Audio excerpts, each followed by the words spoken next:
24 घंटार camera है। विमल जी, आपको स्वागत है जी 24 घंटा। नमस्कार। तो आपने अचानक सबको चौंका दिया, वो जो दुर्गा पूजा के पहले कोलकाता में आपके खिलाफ इतने सारे जो एलिगेशंस है, इतने सारे आरोप है, तो उसके बाद आपने बोला कि बीजेपी के ऊपर आपका भरोसा अभी नहीं है, आप तृणमूल को ही सपोर्ट करेंगे। तो क्यों, किसके आधार पे ये तय कर लिया आपने? नहीं, ये तो मैं तो सबसे पहले तो यही बोलना चाहता हूँ कि मैं एक तो क्रिमिनल नहीं हूँ, मैं देशद्रोही नहीं हूँ, और मेरे ऊपर जो भी केस लगाया हुआ है वो पॉलिटिकल मोटिवेशन है। किसका पॉलिटिकल मोटिवेशन है? ये तो जो सरकार ने किया है और वहाँ का पुलिस प्रशासन ने किया है, स्टेट गवर्नमेंट। हाँ, तो उसने तो किया है, लेकिन तो अभी बनर्जी का है। उसका बाद में अभी जो भी अभी का सिचुएशन जो भी है उसको देखते हुए अभी मैंने जो भी कदम चाला है आगे जाने के लिए, क्योंकि अभी समस्या बंगाल का जो अवस्था है उसको भी देखते हुए संग में दीदी को भी मेरे को ज़रूरत है और मेरे को भी दीदी को ज़रूरत है। तो आपका ज़रूरत है दीदी का, किस लिए? आपका पॉलिटिकल एग्जिस्टेंस के लिए? पॉलिटिकल जो भी है नॉर्थ बंगाल में है, बहुत अच्छा हम लोग का रिजल्ट दिखाना चाहता हूँ। और संग में जितना भी हम लोग का जो आगे का दिन में जो रिलेशन हमारा ख़राब हुआ था, उसमें हमारा बीच में जो तनाव हो गया था, तो इस बीच में कोई अच्छा सा रिलेशन बनाने के लिए समय नहीं मिला था। तो अभी तो हम लोग एक समय अच्छा में बना के 2021 में हम लोग अच्छा एक गठबंधन होके हम लोग आगे जाके काम करूंगा। बीजेपी के ऊपर अभी भरोसा क्यों नहीं है? और दूसरा बात यह है कि आपने बोला कि दीदी को भी आपका जरूरत है, आपको भी दीदी का जरूरत है। दीदी का क्या भरोसा है आपके ऊपर? देखिए, मैंने 3 वर्ष का भीतर में मैंने देखा है, दीदी को पहचाना है। बाहर बैठ के दिल्ली में बैठकर दीदी का जो जितना भी जो काम करने वाला जो विजन है, जो उसका जो सोच विचार है, वो सब देखते हुए मैंने कि नहीं, वो खरास्ता है, उसका मुख से थोड़ा तकलीफ बात निकलता है लेकिन काम अच्छा करता है।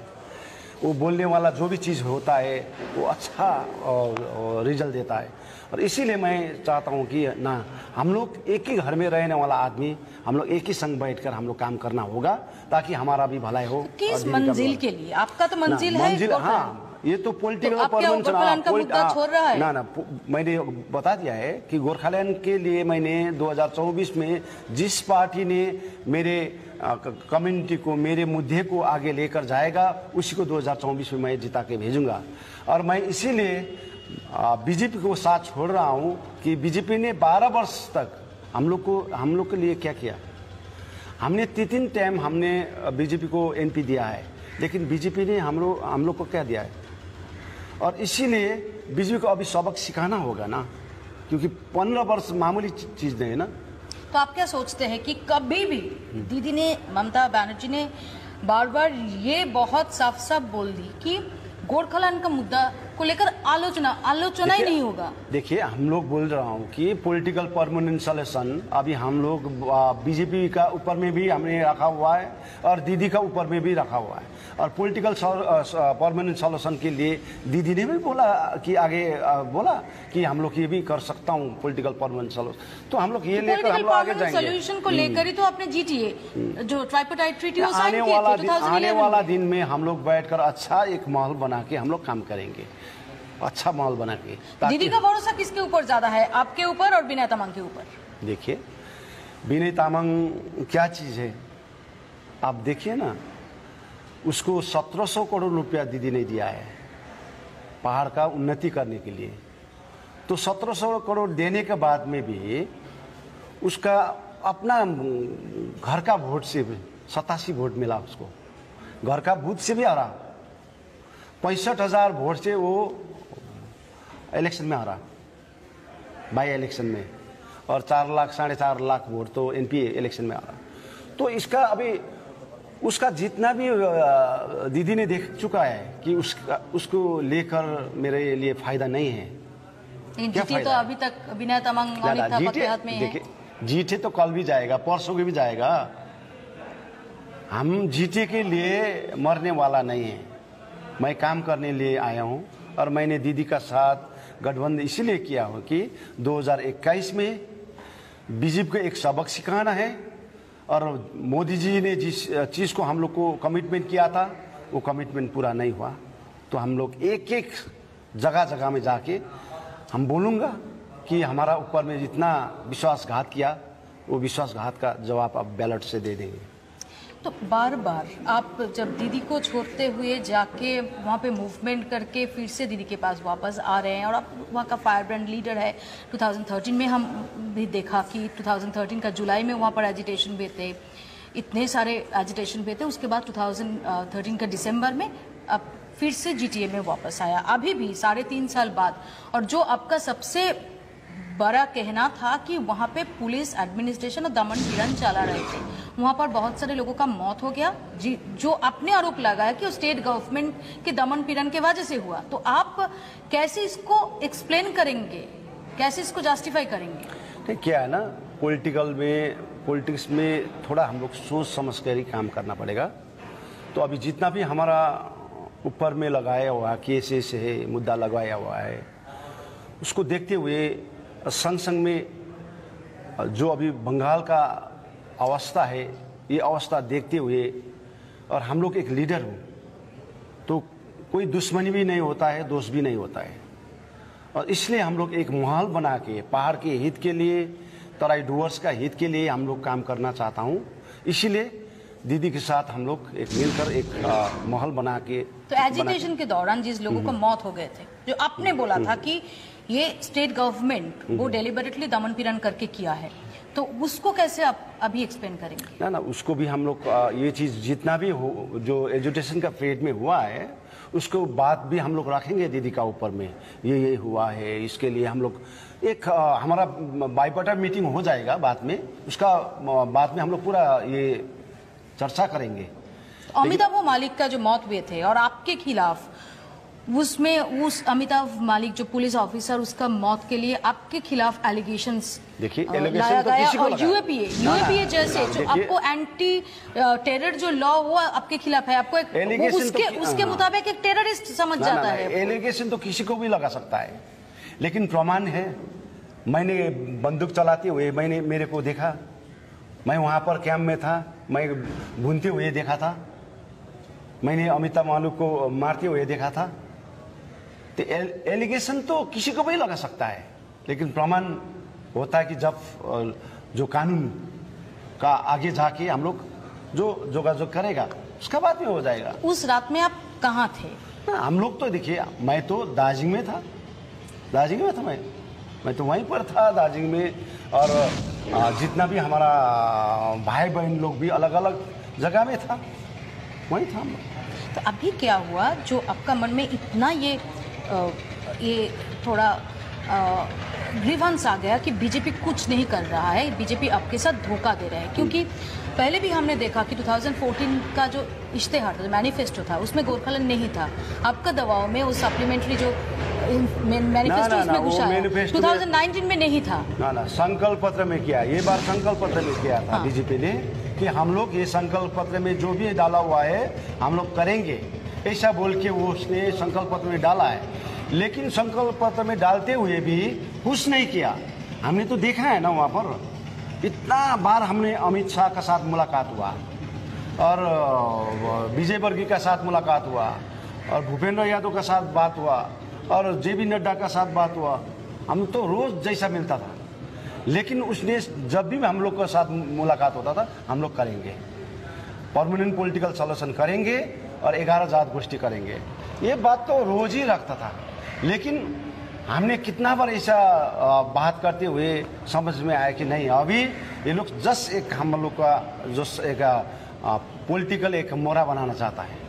तो एक बात बताइए, अभी बाहर का पॉलिटिक्स का भविष्य क्या है कि वहाँ पर अगर ऐसे हो जाए कि अब सभी लोगों दीदी को सपोर्ट करते रहे तो विनय तामाङ, बिमल गुरुङ, अनित थापा, रोशन गिरी एक साथ काम करेंगे, और या तो बिमल गुरुङ, रोशन गिरी, नहीं तो विनय तामाङ, अनित थापा। रोशन गिरी हमारा जनरल सेक्रेटरी और हम तो आगे से संघ में काम कर रहा हूँ, और विनय तामाङ, अनित थापा दीदी कहाँ रखे, जहाँ भी रखे उसको रखिए, लेकिन हम लोग उसका साथ मिलकर काम नहीं कर सकता हूँ। और मैं ये भी कहना चाहता हूँ कि अभी जो है पहाड़ तराई डुवर्स में विनय अनित का 2-4 आदमी, 1000 आदमी, 1200 आदमी जबरदस्ती जो कर्मचारी को लेकर और ICDS को लेकर जबरदस्ती जुलूस में ले जाके नारा जुलूस करा के हम लोग को मोटिवेशन करने के लिए साजिश करा, ये नहीं होगा ना। हम लोग का पास जनता है। और कल भी देखिए तीनों सीट हम लोग अभी कराए। GNLF भी साथ था, अभी GNLF का क्या? कुछ नहीं होगा। मैंने बोला ना 2021 में तीनों सीट में मैं 100% जीत के दिखाऊंगा और तराई में 15 से 18 सीट में मैं जीता कर दिखाऊंगा। तो शिलीगुड़ी आप जा रहे हैं, शिलीगुड़ी में आपका रैली है संडे को। हाँ। तो वहाँ से आपका मैसेज क्या होगा? हाँ, मैसेज यही होगा, बीजेपी ने जिस तरीका से हम लोग को धोखा दिया है, 12 वर्ष से गुमराह किया है, और उसको जवाब देना पड़ेगा।